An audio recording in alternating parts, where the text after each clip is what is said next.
The Lumina were ancient, timeless beings of pure, sentient energy. They drifted through the cosmos like shimmering nebulae, their consciousness spanning galaxies, their lifespans measured in eons. To the Lumina, biological life, with its messy organic processes, its constant cycle of birth, decay, and death, was a curious, fleeting phenomenon. And humans, with their laughably short 80 or so year flicker of existence, were particularly ephemeral.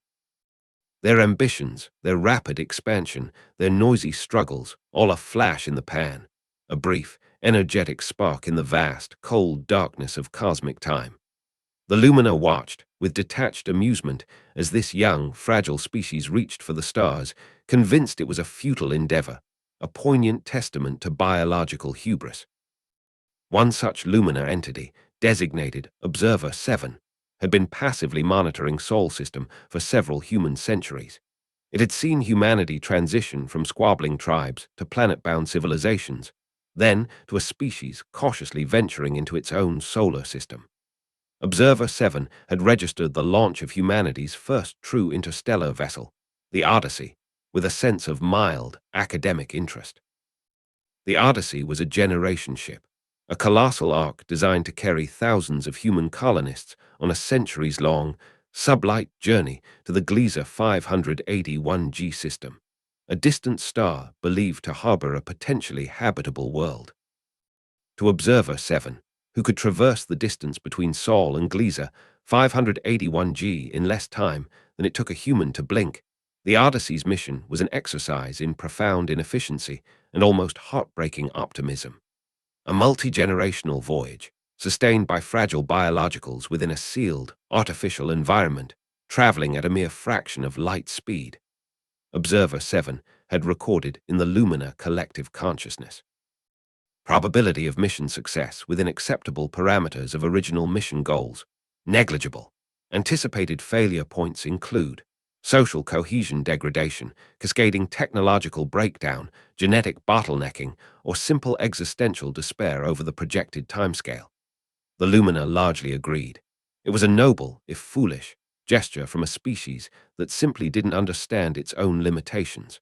They would burn out, like so many other brief candles of biological life. The Odyssey launched amidst a flurry of human emotion, hope, fear, pride, sorrow.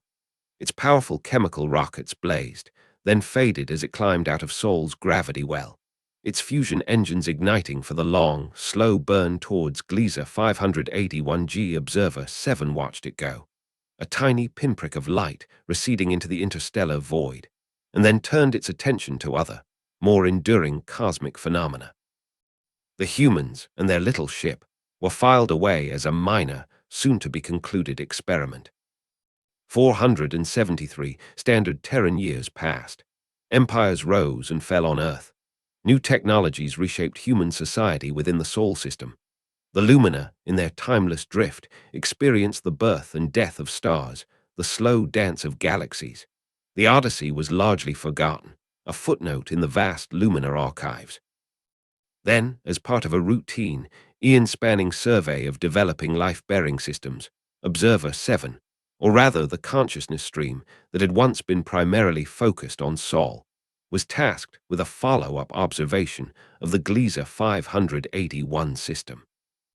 The original Lumina projection had been that, if by some miracle the Odyssey had even survived, its descendants would be a struggling, perhaps regressed, pocket of humanity, clinging precariously to life on a hostile world, their original mission objectives long lost to the mists of time and hardship.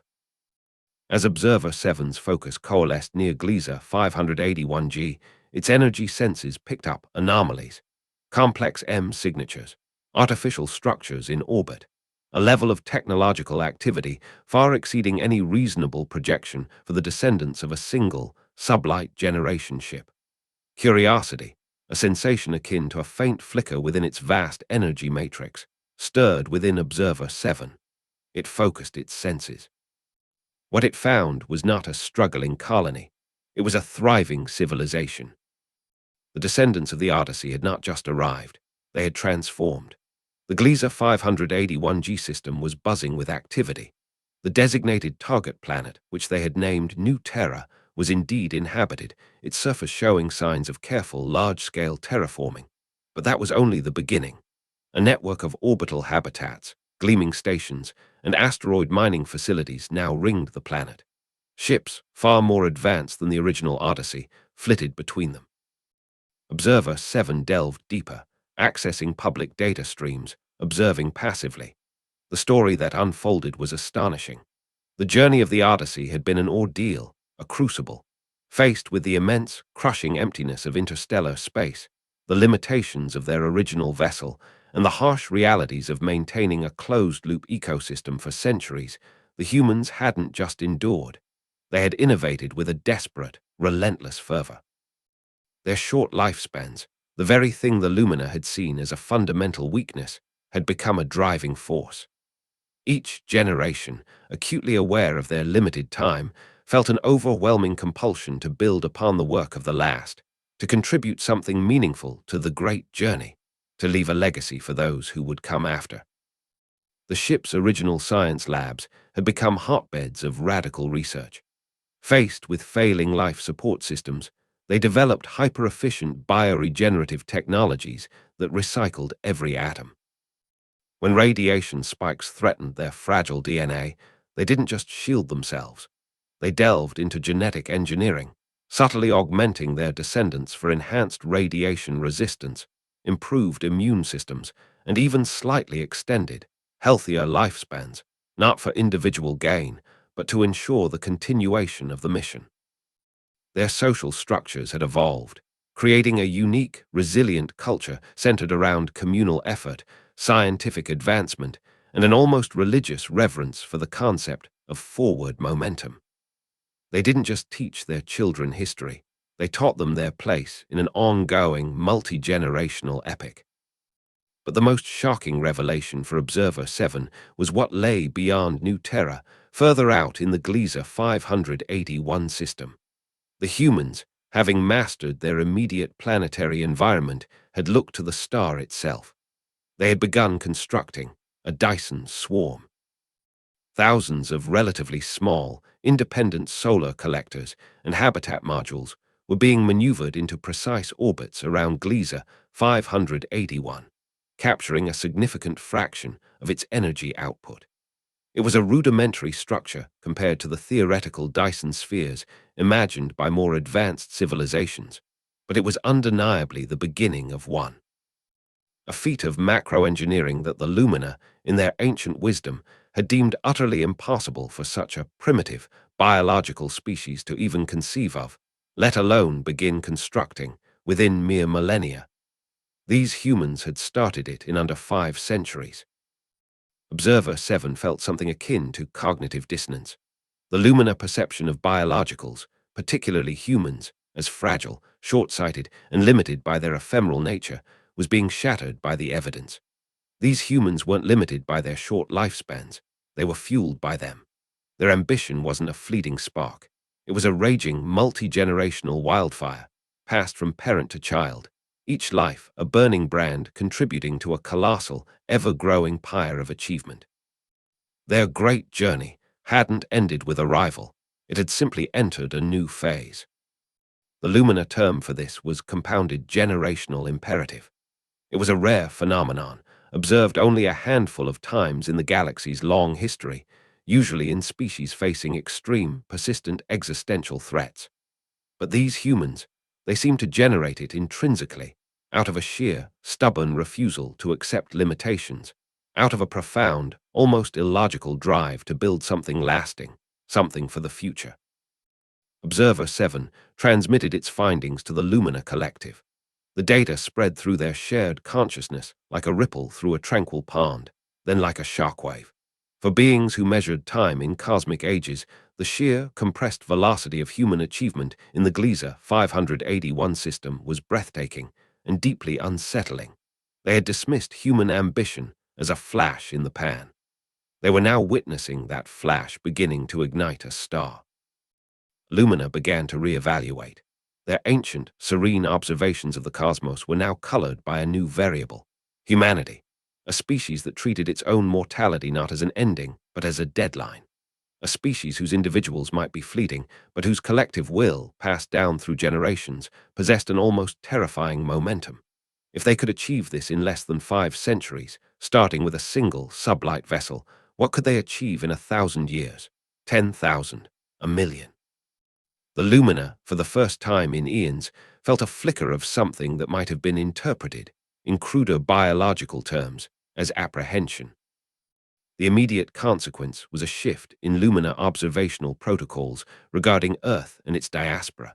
Humanity was no longer classified as Category 7, ephemeral biologicals, low impact.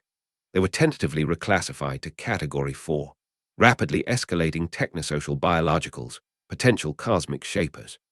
The Lumina began to watch, with a new intensity, not just the humans of Sol, but their far-flung descendants in the Gliese 581 system. They saw them not as individuals, but as a continuous, flowing river of purpose, each generation adding its small current to an ever-swelling flood. On New Terra, Anya Sharma, a young astrophysicist and a 15th-generation descendant of an Odyssey crew member, stood on an observation deck overlooking the burgeoning Dyson swarm. The small, bright sparks of the newly positioned collectors glittered against the backdrop of the Gliese 581 star. She felt the familiar weight of legacy, the unspoken promise to her ancestors and to the generations yet to come. More power for the future, she murmured, a common saying among her people. More light, more life, more knowledge. She had no idea that her small, determined species, with its fleeting lives and its boundless, legacy-driven ambition, was now causing ancient, godlike energy beings to contemplate the very nature of time, potential, and the astonishing, unpredictable power of a species that refused to let its short lifespan define its reach. The flash in the pan was threatening to become an eternal flame. Observer 7, its perceptions forever altered, continued its watch. It saw the humans of Gliese 581G begin to dream of other stars, of sending out new odysseys built upon the lessons of the first, crewed by descendants who carried the fire of generational ambition in their very genes. The Lumina had always seen themselves as the patient gardeners of the cosmos, tending to the slow bloom of civilizations. Now they wondered if they had misjudged a particularly vigorous, fast-growing, and unexpectedly thorny vine. Humanity wasn't just reaching for the stars. They were planning to reweave the tapestry of the night sky, one short, fiercely lived generation at a time. And the universe, the Lumina suspected, would never be quite the same.